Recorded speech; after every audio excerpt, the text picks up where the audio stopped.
کہ جب انسان سو جاتا ہے تو سو جانے کے بعد بعض مرتبہ آپ نے دیکھا ہوگا بچہ ہو بڑا ہو تو نیند میں وہ ببکارتا ہے، یعنی زبان سے کچھ باتیں کہتا ہے، کچھ ایکٹیویٹی بھی کرتے ہیں.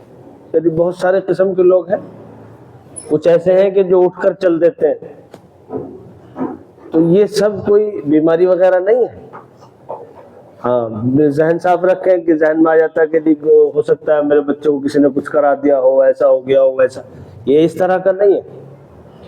سیدھی سچی صاف ستھری بات یہ ہے کہ وہ دن کی جو ایکٹیویٹیز زیادہ کی ہیں ان کا دل اور دماغ پر اس قدر گہرا اثر ہو جاتا ہے کہ وہ نیند کی حالت میں بھی ظاہر ہو جاتی ہے.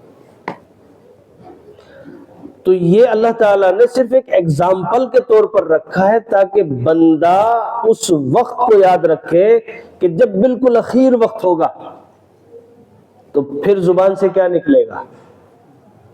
یہ سمجھانے کے لیے. اللہ تو بڑا رحیم ہے، کریم ہے، وہ دکھاتا بھی رہتا ہے. اس کی جانب سے مبشرات کا مستقل ایک باب ہے کھلا ہوا، کبھی خواب کے ذریعے سے، تو کبھی کسی ایکٹیویٹیز کے ذریعے سے، کبھی اپنی قدرت کا مشاہدہ اور معجزے کی شکل میں کوئی بات ایسی رونما کر دیتا ہے کہ جس سے تمام کی تمام طاقتیں یہ باور کرنے پر مجبور ہو جاتی ہیں کہ ہاں ہے کوئی جو اس پوری کائنات کے نظام کو چلا رہا ہے اور اس کو آگے دھکیل کر لے جا رہا ہے.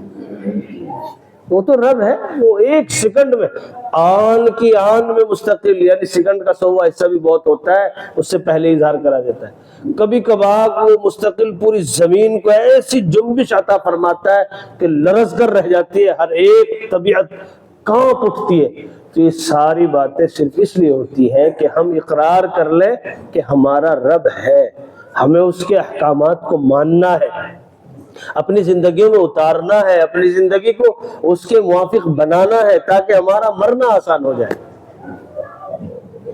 اور مرنا اسی کا آسان ہوگا جس نے جینے میں تھوڑی سی مشقت اور پریشانی جھیلی ہوگی.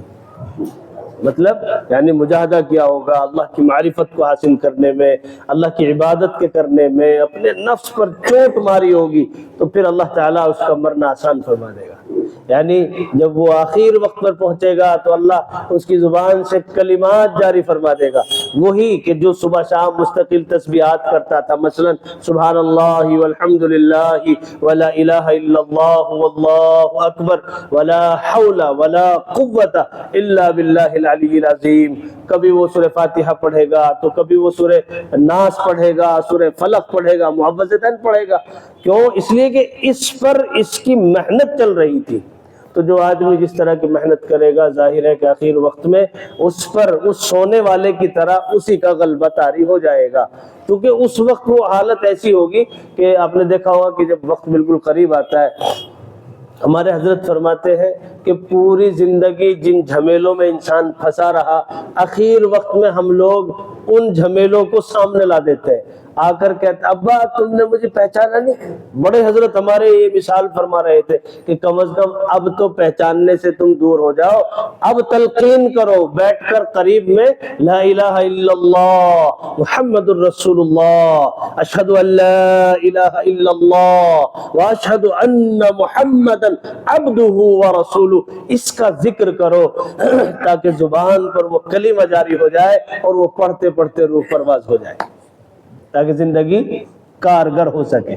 تو یہ دعا کریں کہ اللہ تعالی ہمارے اخیر کو اچھا فرمائے اور خاتمے بالخیر کی توفیق نصیب فرمائے. اور یہ اسی وقت ہوگا کہ جب یہ موجودہ زندگی کو اللہ تعالیٰ اس کے موافق ہماری گزرنے کی ہمیں توفیق عنایت کرے گا. تو کوشش ہم کریں گے، توفیق اللہ دے گا. اللہ مجھے بھی آپ کو بھی کہنے سننے سے زیادہ عمل کی توفیق نصیب فرمائے. آمین.